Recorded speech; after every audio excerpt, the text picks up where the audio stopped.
Iran மற்றும் Israel இடையே தற்போது அறிவிக்கப்பட்டுள்ள 2 வார கால போர் நிறுத்தம் போரின் முடிவு அல்ல, இது ஒரு தற்காலிக இடைவேளை மட்டுமே என்று இஸ்ரேல் பிரதமர் பெஞ்சமின் நெதன்யாகு திட்டவட்டமாக தெரிவித்துள்ளார். கடந்த சில நாட்களாக மத்திய கிழக்கு நாடுகளில் நிலவி வந்த பதற்றங்களுக்கு மத்தியில் அமெரிக்காவின் மத்தியஸ்தத்துடன் இந்த போர் நிறுத்தம் அமலுக்கு வந்துள்ளது. குறிப்பாக உலக பொருளாதாரத்திற்கு மிக முக்கியமான ஹோர்முஸ் நீரிணையில் கப்பல் போக்குவரத்தை தொடங்குவதே இந்த தற்காலிக அமைதிக்கு முக்கிய காரணமாக பார்க்கப்படுகிறது. ஆனால் இந்த இடைவெளியை அமைதிக்கான ஆரம்பமாக பார்க்க மறுக்கும் நெதன்யாகு இஸ்ரேலின் இலக்குகள் இன்னும் மாறவில்லை என்று எச்சரித்துள்ளார்.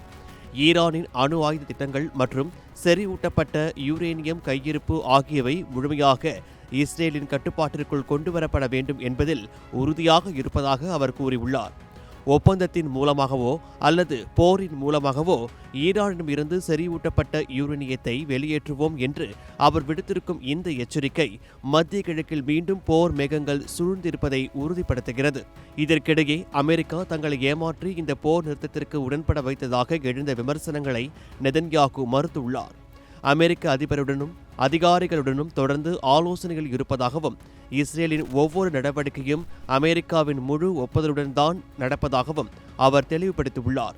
குறிப்பாக ஈரானின் ஏவுகணை தயாரிப்பு மையங்களை தாங்கள் முற்றிலுமாக சிதைத்துவிட்டதாகவும் ஈரான் தற்போது கையிருப்பில் உள்ள ஆயுதங்களை மட்டுமே பயன்படுத்தி வருவதாகவும் அவர் ஒரு பெரிய கருத்தை முன்வைத்துள்ளார்.